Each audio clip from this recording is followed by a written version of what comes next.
el significado de rama y raíz. La tierra de Israel es una rama de la Sefirá Malhut. Malhut se llama Kli, vasija, que emana del emanador para convertirse en un Kli y recibir la abundancia que el emanador quiere otorgar a sus creaciones. Ese Kli se llama Malhut. El orden fue que primero se hizo la vasija de recepción con el fin de recibir y luego hubo una corrección por la cual está prohibido recibir en este Kli, a menos que se haga con el fin de otorgar. Y entonces la abundancia es atraída por ese Kli. Esa corrección se hizo para que cuando la abundancia llegue a los seres creados, no haya ninguna carencia en ellos, llamada pan de vergüenza.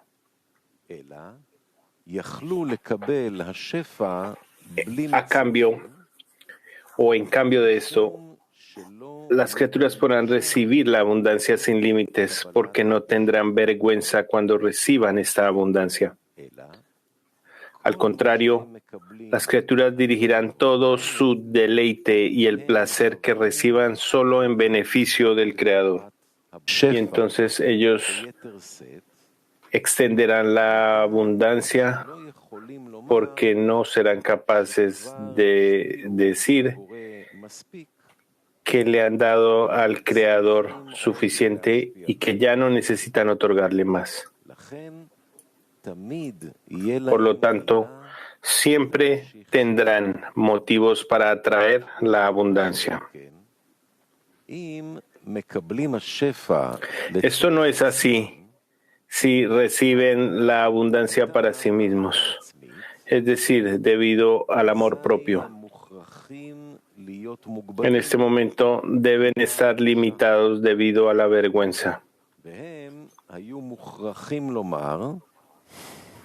Ellas tendrán que decir que el deleite y el placer que el Creador nos ha dado es suficiente. Debido a esto, hubo una corrección llamada restricción para no recibir la luz en el Kli de Malhut, a menos que pueda recibir con el fin de otorgar.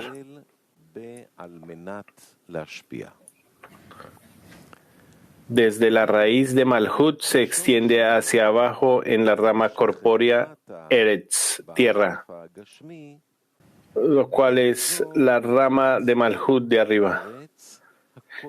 Esta tierra se llama tierra sagrada. Por esta razón, aquí en la tierra sagrada hay correcciones especiales,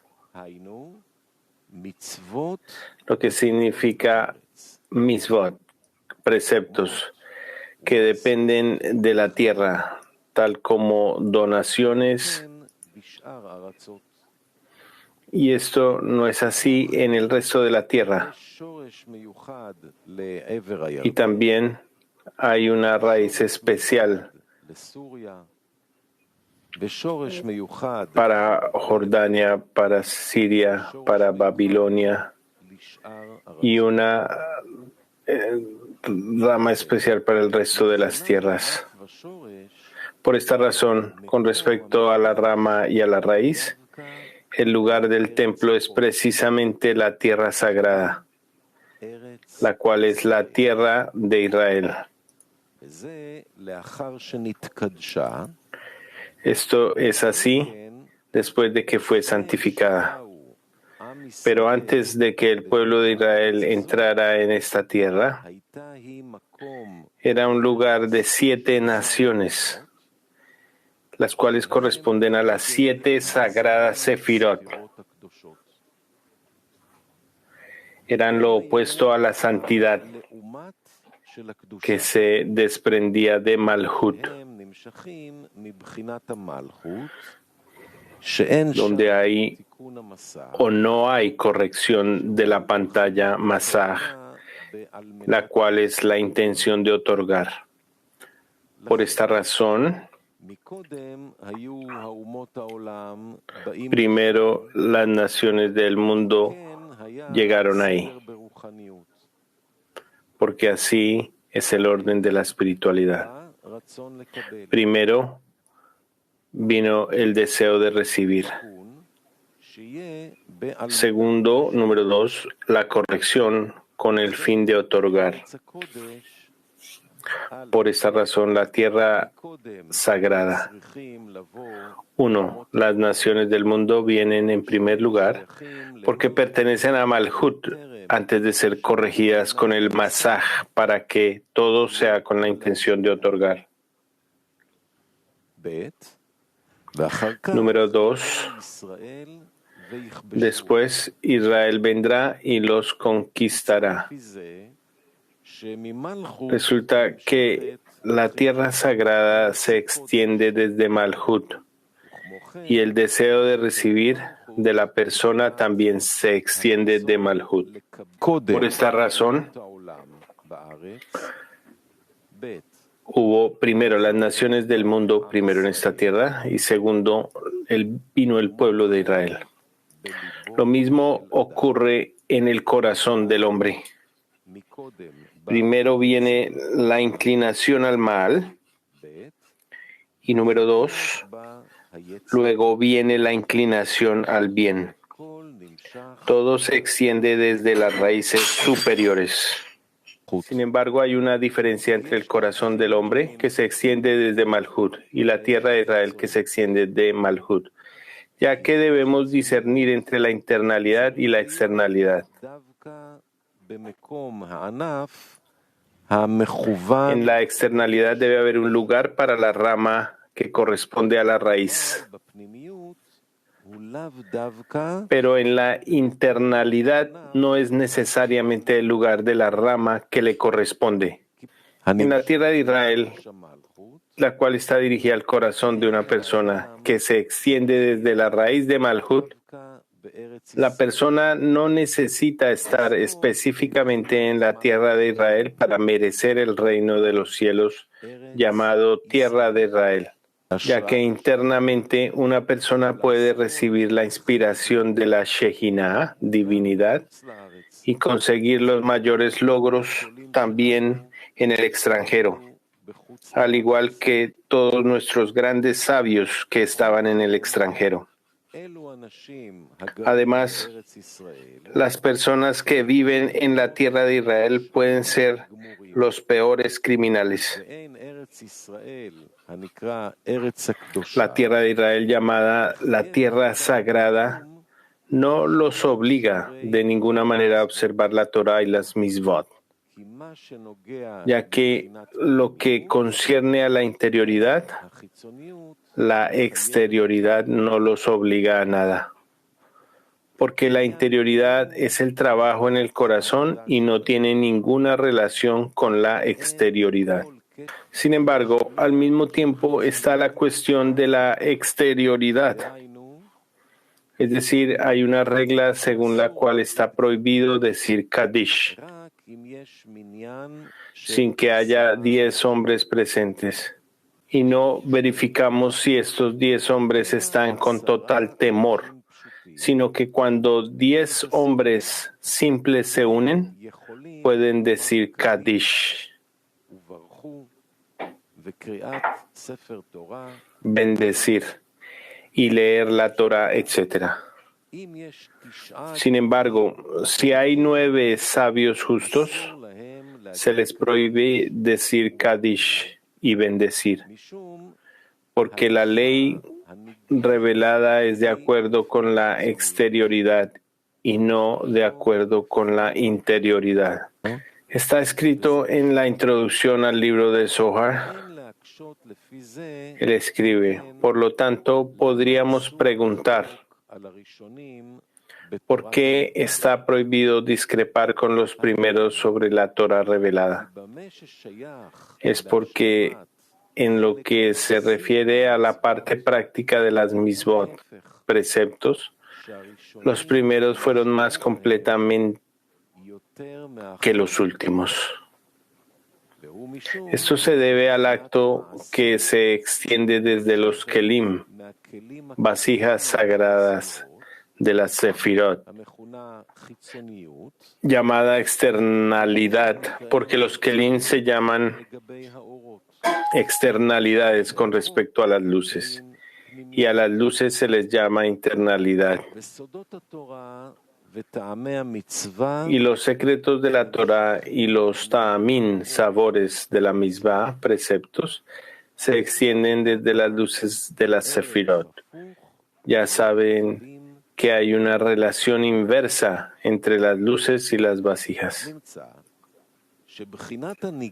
Resulta, por lo tanto, con respecto a lo revelado en la parte práctica, es decir, en la exterioridad, que hay cosas que solo se pueden hacer en la tierra de Israel.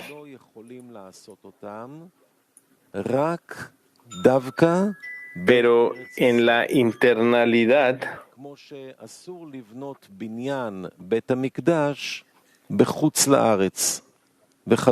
que concierne al corazón del hombre, no tiene que estar específicamente en la tierra de Israel, aunque la rama de Malhut,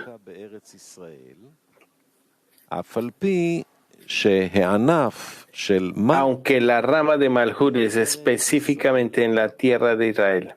Sin embargo, hay unificaciones de que si uno quiere hacer una unificación en el exterior, también tienen que hacer una unificación especialmente en la tierra externa.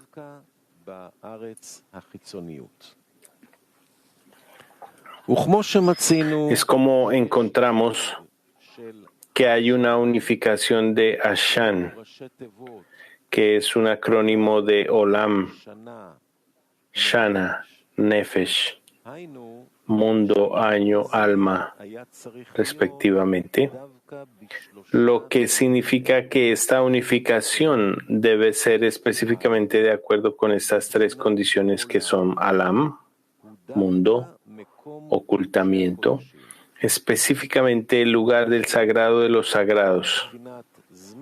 Shana, con respecto al tiempo, debe ser específicamente en Yom Kippur, día del perdón,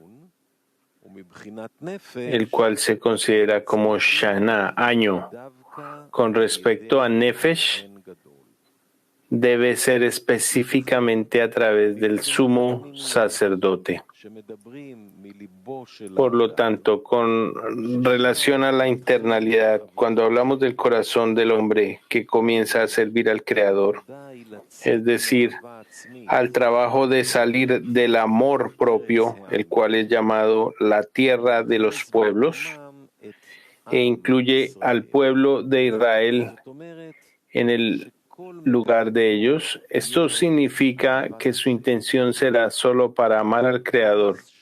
Entonces está el asunto del día y de la noche.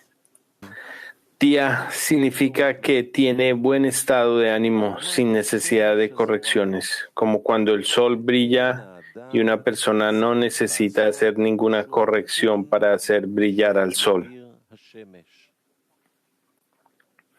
Sin embargo, hay que tener cuidado de no poner interferencias para que el sol no sea capaz de brillar donde debe brillar, como no entrar en una casa sin ventanas, ya que eso interrumpe el brillo del sol. Al contrario, noche es el momento en que la persona debe hacer correcciones para ser iluminado. Por ejemplo, en la corporalidad, la noche es el momento en que está oscuro en la casa. A través de las correcciones, es decir, colocando una vela o una lámpara allí, hay luz.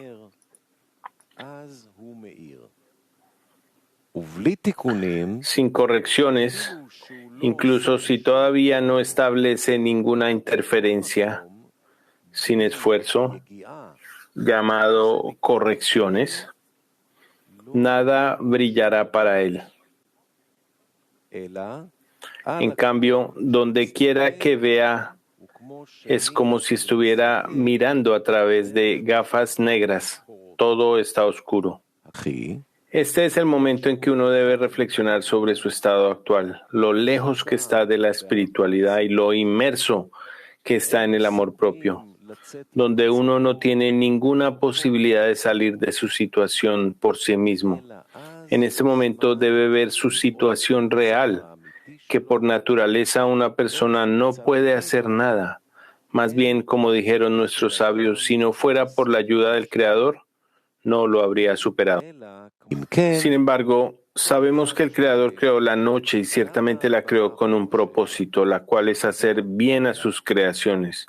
Por lo tanto, cada uno pregunta, ¿por qué creó la oscuridad que es la noche? Después de todo, de acuerdo con el propósito de la creación, el Creador debería haber creado solo el día y no la noche. El versículo dice, y hubo noche y hubo mañana, un día. Es decir, que específicamente a través de ambos, que son noche y día, llega un día. Sin embargo, la noche que no ilumina sin correcciones fue creada deliberadamente con el fin de realizar las correcciones que la noche revela a una persona. Esto es así porque los kelim se forman sobre la sensación de oscuridad. Estos son necesarios para que tengan la necesidad de que el Creador los ayude. De lo contrario, no hay necesidad de la salvación del Creador. Es decir, que en este momento no hay necesidad de la Torah, que se considera como la luz, en ella lo reforma. Para esto vienen correcciones llamadas Torah y Misbot.